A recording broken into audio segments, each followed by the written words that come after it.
नमस्कार, जनवार्तामध्ये आपल्या सर्वांचं स्वागत। सर्वप्रथम पाहूया ठळक बातम्या।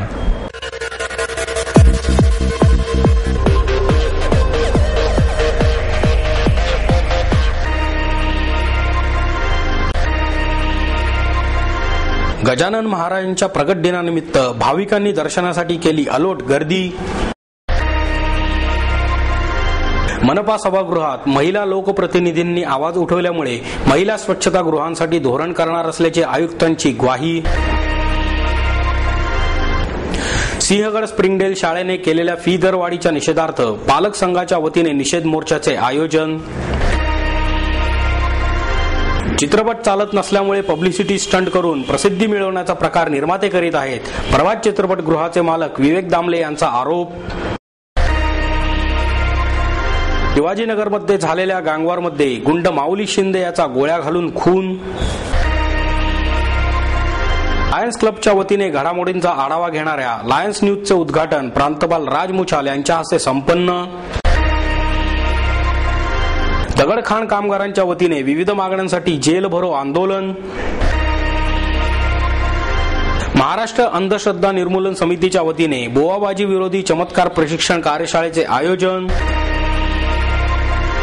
आणि मोह आर्ट्सच्या वतीने आयोजित आकृती 2011 या चित्र प्रदर्शनाचे उद्घाटन ॲडव्होकेट प्रमोद आडकर यांच्या हस्ते संपन्न।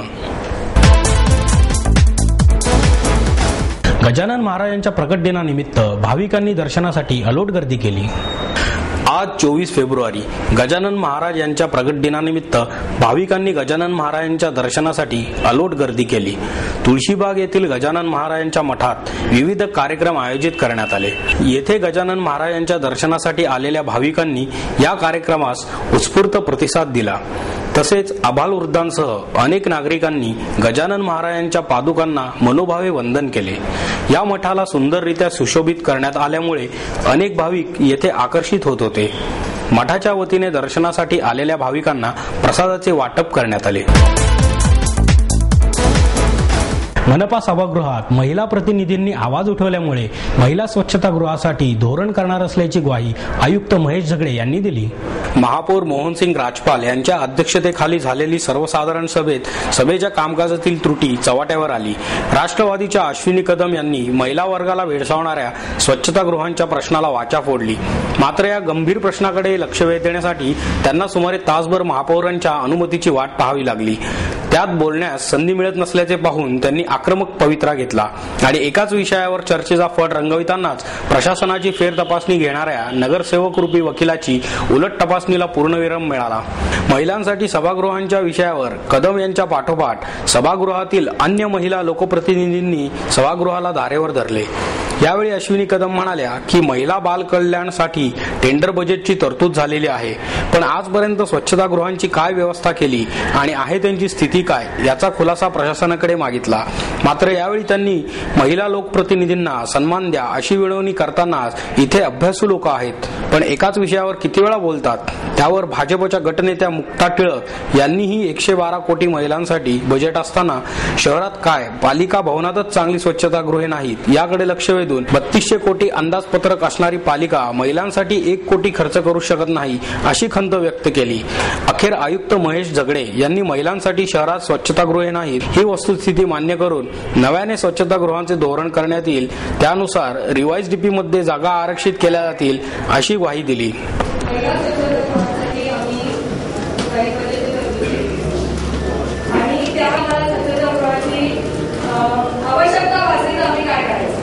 आज एक लोकप्रतिनिधी म्हणून जेव्हा महिलांचं प्रतिनिधित्व आम्ही इथे करतो जबाबदारी आहे। इतर सर्व पक्षाच्या समाजात महिला आहेत, काय महिला समितीमध्ये तुम्ही सगळे विषय देत आहे, सगळं पाळा आणि मान्य करायला नवीन बांधायला महिला बाल कल्याण समितीला तुम्ही एक विषय महत्वाचे देत असताना महिला स्वतंत्राच्या बाबतीमध्ये काय काळजी घेतली मला त्याच्यासाठी खुलासा करायचा। जागतिक बँकेच्या सस्टेनेबल अर्बन ट्रान्सपोर्ट प्रकल्पाअंतर्गत 2010 आणि 11 आणि प्रस्तावित 2011 आणि 12 अंदाजपत्रकात समाविष्ट असलेल्या सार्वजनिक वाहतूक व्यवस्था सुधारण्यासाठी बोगदा, ग्रेड सेपरेटर, पादचारी मार्ग, सायकल ट्रॅकसाठी 257 कोटी रुपयांचे कर्ज घेण्यास युतीचा विरोध डावलून मतदानाने मान्यता देण्यात आली. या विषयावर चर्चा करताना भाजपचे विकास मटकरी यांनी प्रस्तावालाच आक्षेप घेतला. 80 कोटी रुपये सायकल ट्रॅकसाठी खर्च करणे ही शहराची गरज आहे का, असा सवाल केला. तसेच व्याजदर काय याची विचारणाही केली. आयुक्त झगडे यांनी केंद्राकडे यापूर्वीच प्रस्ताव पाठवण्यात आलेला होता. त्यानुसार मान्यता स्तरावर हा प्रस्ताव सभेपुढे सादर केल्याचे स्पष्ट केले. अखेर या प्रस्तावाला सेनेचे श्याम देशपांडे, भाजपचे मटकरी यांनी विरोध दर्शविल्याने मतदान घेण्यात आले. त्यात 24 विरुद्ध 17 मतांनी हा ठराव मंजूर झाला. सिंहगड स्प्रिंगडेल शाळेने केलेल्या फी दरवाढीच्या निषेधार्थ पालक संघाच्या वतीने निषेध मोर्चाचे आयोजन करण्यात आले. पालक संघाचे अध्यक्ष शिवाभाऊ पासलकर यांच्या नेतृत्वाखाली हा मोर्चा काढण्यात आला. यावेळी पालक संघाचे उपाध्यक्ष नितीन पगारे, दिलीप गायकवाड, जयश्री देशपांडे, सचिव अनिल महाजन, विनोद पाटील, रणजित जाधवराव आदींसह अनेक पालक या मोर्चात सहभागी झाले. सिंहगड स्प्रिंगडेल संस्थेने 2009 आणि 10 या शैक्षणिक वर्षांसाठी 22% फी वाढ पालकांकडून वसूल केली. सदर फी वाढीबद्दल पालकांमध्ये असंतोष असतानाच संस्थेने पुन्हा 2011 आणि 12 या शैक्षणिक वर्षासाठी पालकांवर 50% अवास्तव फी वाढ लादली आहे. त्याविरोधात स्प्रिंगडेल पालक संघाची स्थापना करण्यात आली आहे. त्याच्या वतीने हा मोर्चा काढण्यात आला. Sun City Road, Santosh Hall, Manikbaug, Wadgaon Budruk, Navale Lawns मार्गे स्प्रिंगडेल स्कूल येथे हा मोर्चा नेण्यात आला. शाळा प्रशासनाने केलेली अवास्तव फी वाढ मागे घ्यावी यासाठी यापूर्वी शाळा प्रशासनाला विनंती करण्यात आली, पण प्रशासनाने पालकांच्या भावनांचा अनादर करत केलेल्या मागण्या फेटाळून लावल्या. शाळा प्रशासनाकडून पालक संघास कोणताही सकारात्मक प्रतिसाद न मिळाल्यामुळे या निषेध मोर्चाचे आयोजन करण्यात आले. चित्रपट चालत नसल्यामुळे पब्लिसिटी स्टंट करून निर्माते प्रसिद्धी मिळवण्याचा प्रयत्न करीत आहेत, असा आरोप प्रभात चित्रपटगृहाचे मालक विवेक दामले यांनी केला. प्रभात चित्रपटगृहामध्ये पकडापकडी चित्रपट सुरू आहे. चित्रपट निर्माता आणि त्यांचे अन्य सहकारी 20 फेब्रुवारीला चित्रपटगृहात येऊन त्यांनी आमच्याकडे डिस्ट्रीब्युशन कलेक्शन रिपोर्टची मागणी केली. त्यानुसार आम्ही त्यांना तिकिटांची विक्री सुरू असतानाच अर्धवट म्हणजेच रनिंग DCR दिला. त्यानुसार त्यांनी चित्रपटगृहातील प्रेक्षकांची संख्या मोजली आणि त्यामध्ये तफावत आढळली. यावर त्यांनी आमची बदनामी सुरू केली आहे, असा आरोप प्रभात चित्रपटगृहाचे मालक विवेक दामले यांनी पत्रकार परिषदेत केला. यावेळी अनिल दामले उपस्थित होते. दामले म्हणाले, 20 फेब्रुवारीला सायंकाळच्या शोची तिकिटे देत असताना संगणकीकृत प्रिंटर बंद पडला. त्यामुळे आम्ही प्रेक्षकांना हाताने लिहिलेली तिकिटे दिली. हाताने लिहिलेल्या तिकिटांमध्ये आम्ही वेगळा नंबर टाकला होता. निर्माते आणि त्यांची टीम यांनी हे तिकीट डुप्लिकेट असून तिकिटांचा काळाबाजार होत असल्याचे सांगितले आणि आमचा रनिंग DCR दाखवण्यास सुरुवात केली. मात्र पूर्ण DCR रिपोर्ट झाल्यावर चित्रपटासाठी 277 प्रेक्षक आल्याचे नमूद आहे. हा DCR आम्ही त्यांना देण्याचा प्रयत्न केला, मात्र तो त्यांनी घेण्यास नकार दिला आणि अर्धवट DCR वरून आरोप केले आहेत, असेही त्यांनी सांगितले. शिवाजीनगरमध्ये झालेल्या गँगवॉरमध्ये गुंड माऊली शिंदे याचा गोळ्या घालून खून करण्यात आला. शिवाजीनगर गावठाणात काकाला भेटायला आलेल्या गुंडावर 5 ते 6 जणांनी आधी कोयत्याने वार करून घरासमोरच गोळ्या घालून खून करण्याची घटना घडली. शेरू परदेशी याच्याबरोबर झालेले आर्थिक वाद आणि गावठाणात कोणाचे वर्चस्व असावे या कारणावरून हा खून झाल्याचा प्राथमिक अंदाज आहे. मोहन उर्फ माऊली गणपत देशपांडे असे त्याचे नाव आहे. बाबा वडके टोळीचे तो काम करत होता. स्वारगेट येथे 2007 मध्ये रिलॅक्स पावभाजी सेंटरच्या सुधीर रसाळ याचा खून प्रकरणात त्याला अटक करण्यात आली होती. माऊलीच्या खुनाचा संशय असलेले शेरू परदेशी हाही त्याच्याबरोबर आरोपी आहे. शिंदे याच्यावर डेक्कन पोलीस ठाण्यात भांडणे करून लुबाडण्याच्या पूर्वी तक्रारी दाखल होत्या. शिवाजीनगर पोलीस ठाण्यात वर्गणीवरून मारहाण करून खुनाचा प्रयत्न केल्याचा गुन्हा त्याच्यावर होता. पोलिसांनी शिंदे याला तडीपारही केले होते. याबाबत पोलिसांनी सांगितले की मोहन शिंदे याच्या आजीचे 1 वर्षापूर्वी निधन झाले होते, पण त्यावेळी माऊली येऊ शकला नव्हता. त्यामुळे गावठाणातील काका दिलीप बाबूराव शिंदे यांच्या घरी आला होता. माऊली गावठाणात आल्याची खबर त्याच्या विरोधकांना लागली असावी. समाज मंदिरासमोर तो उभा असतानाच अचानक 5 ते 6 जण तेथे आले. त्यांनी माऊलीला घेरले.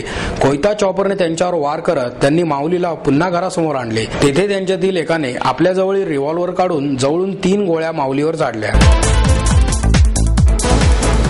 लायन्स क्लबच्या विविध घडामोडींचा आढावा घेणारे लायन्स न्यूजचे उद्घाटन प्रांतपाल राज मुचाल यांच्या हस्ते करण्यात आले. हा कार्यक्रम नीतू मांडके सभागृहात आयोजित करण्यात आला। यावेळी राशींवरील हास्यप्रयोगाच्या कार्यक्रमाचेही आयोजन करण्यात आले। यावेळी प्रांतपाल लायन राज मुछाल, लायन रेखा ठाकूर, लायन योगेश परदेशी, जनवार्ता न्यूजचे संपादक सागर शिंदे आदी मान्यवर उपस्थित होते। लायन्स न्यूजमध्ये लायन्स क्लबचे विविध उपक्रम दाखवण्यात येणार आहेत। जनवार्ता केबल न्यूज चॅनलच्या वेबसाईटवर या घडामोडी दाखवण्यात येणार आहेत।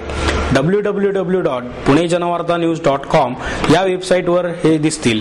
याविषयी माहिती देताना प्रांतपाल राज मुछाल म्हणाले, लायन्स क्लबच्या वतीने करण्यात येणाऱ्या उपक्रमांची माहिती इतर लोकांपर्यंत पोहोचवण्याचे आणि समाजकार्य लायन्स क्लबच्या वतीनेही करण्यासाठी या वेबसाईटवरील लायन्स न्यूजचे माध्यम अधिक उपयुक्त आहे। सर्वांनी या वेबसाईटवरील बातम्या पाहून आपापल्या भागात नवनवीन उपक्रम राबवावे असे आवाहनही त्यांनी यावेळी केले। यावेळी जनवार्ताशी बोलताना राज मुछाल म्हणाले, एक आगळा वेगळा उपक्रम जगामध्ये प्रथमतःच आपलं प्रांत करत आहे। लायन्स न्यूज चॅनल हा एक वेगळ्या संकल्पनेद्वारे आपण हा चॅनल सुरू करत आहोत। जगातील 206 देशांमधल्या सगळ्या लायन्स बंधू भगिनीपर्यंत पोहोचण्याच्या दृष्टिकोनातून, त्याचप्रमाणे जास्तीत जास्त सदस्यांपर्यंत व जास्तीत जास्त कम्युनिटीपर्यंत पोहोचण्याच्या दृष्टिकोनातून लायन्स न्यूज चॅनल आपण यावर्षी सुरू करत आहोत। अनेक क्लबच्या गतिविध्या, त्याचप्रमाणे अनेक क्लबचे कार्यक्रम या अंतर्गत आपण सगळे कव्हर करणार आहोत आणि जास्तीत जास्त प्रसिद्धी त्यांना मिळावी व जास्तीत जास्त लोकांपर्यंत आपण या चॅनलच्या द्वारे, नेटच्या द्वारे, इंटरनेटच्या द्वारे आपण पोहोचणार आहोत।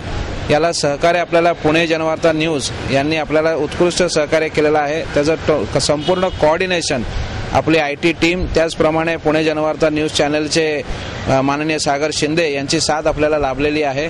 जास्तीत जास्त लोकांपर्यंत आपण आपले कार्य पोहोचवू, त्याचप्रमाणे जास्तीत जास्त लोकांचा सहभाग करण्याच्या दृष्टिकोनातून हा चॅनल आपण सुरू करत आहोत।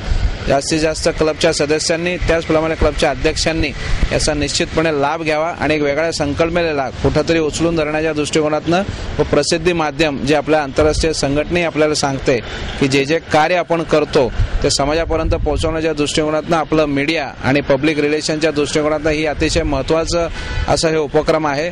लायन्स न्यूज चॅनलला या सगळ्यांनी तुम्ही सहभागी व्हावं हीच विनंती मी प्रांतपाल या नात्याने आपणा सर्वांना करतो। दगडखाण कामगारांच्या वतीने विविध मागण्यांसाठी जेल भरो आंदोलन करण्यात आले। सुमारे 25,000 बेघर लोकांच्या निवासाचा प्रश्न मार्गी लावतो असे आश्वासन निवासी जिल्हाधिकारी अनिल पवार यांनी दिले होते। दिलेले आश्वासन पूर्ण न झाल्यामुळे दगडखाण कामगार विकास परिषदेच्या वतीने सकाळी 11 वाजता जेल भरो आणि बेमुदत धरणे आंदोलन जिल्हाधिकारी कार्यालय येथे करण्यात आले। ॲडव्होकेट BM रेगे म्हणाले की वाघोली येथील प्रत्येक दगडखाण कामगाराच्या कुटुंबाला एक भूखंड मंजूर करावा। पुणे जिल्ह्यात दौंड, शिरूर, खेड, बारामती, भोर, आंबेगाव, इंदापूर, जुन्नर, मावळ, मुळशी आदी तालुक्यातील कामगारांच्या घरासाठी शासकीय भूखंड मंजूर करून द्यावा या प्रमुख मागण्या असल्याचे रेगे यांनी सांगितले। सध्या 10वीच्या मुलांच्या प्रात्यक्षिक परीक्षा सुरू आहेत आणि 1 मार्च पासून लेखी परीक्षा सुरू होणार आहेत। अशा अवस्थेत घर पाडण्याची नोटीस देऊन दगडखाण कामगारांच्या मुलांचे जीवन उद्ध्वस्त करण्याचा प्रयत्न चालला आहे असा आरोप रेगे यांनी यावेळी केला। शिष्टमंडळास 15 दिवसात तुमचे प्रश्न मार्गी लावतो असे आश्वासन यावेळी निवासी जिल्हाधिकारी अनिल पवार यांनी दिले होते। मात्र ते न पाळल्यामुळे जेल भरो आंदोलनाची भूमिका घेत आहोत असेही त्यांनी यावेळी सांगितले। यावेळी बोलताना रेगे म्हणाले, महाराष्ट्र अंधश्रद्धा निर्मूलन समितीच्या वतीने बुवाबाजी विरोधी चमत्कार प्रशिक्षण कार्यशाळेचे आयोजन करण्यात आले। खेड्यांच्या 2 पाट्यांमध्ये माणूस झोपलाय आणि एक बाई त्यावर उभी आहे। मधला माणूस निर्धास्त झोपलाय आणि आपण अवाकच। आपल्या डोळ्यात देखत वात नसलेला दिवा पाण्याने पेटला। भूत न लागलेल्या माणसाच्या अंगातून भूत काढून त्या भूताने तांदळाच्या गडव्याला त्रिशूलने उचलले आणि पाहणाऱ्या सगळ्यांनीच खुर्च्या सोडल्या। चिमुरडे तरुणांबरोबरच वयोवृद्ध नागरिकही आनंदून या चमत्काराची मजा लुटत होते। महाराष्ट्र अंधश्रद्धा निर्मूलन समितीच्या वतीने आयोजित बुवाबाजी विरोधी चमत्कार प्रशिक्षण कार्यशाळेचे बाबा भोंदूंवर विश्वास ठेवत बुवाबाजीत अडकणाऱ्यांना चमत्कारांमागचे विज्ञान कळावे आणि आपल्यालाही असे चमत्कार करता यावेत यासाठी कार्यशाळेचे आयोजन करण्यात आले। अनिसचे प्रदेश सरचिटणीस मिलिंद देशमुख, विवेक सांबरे, शालिनी ओक, माणिक पवार, माधव गांधी यांनी विविध प्रयोग करून दाखवले। यावेळी बोलताना नरेंद्र दाभोळकर म्हणाले, प्रत्येक घटनेला कार्यकारण भाव असतोच आणि ते कारण बुद्धीला पटते, मात्र चमत्कारात कार्याच्या मागे कारणच नसते असे सांगण्यात येते. विज्ञान, दृष्टिकोन आणि चमत्कार यांचे नाते प्रकाश अंधारासारखे आहेत. एखादा बुवा काहीतरी अंगारा काढून दाखवतो, पण याचा अर्थ असा नसतो की तो आपल्या जीवनाचे प्रश्न सोडवू शकतो. बाबा जर प्रश्न सोडवू शकत असेल तर समाजातील भूक, गरिबी, महागाई हे प्रश्न का नाही सोडवत, असेही यावेळी त्यांनी सांगितले.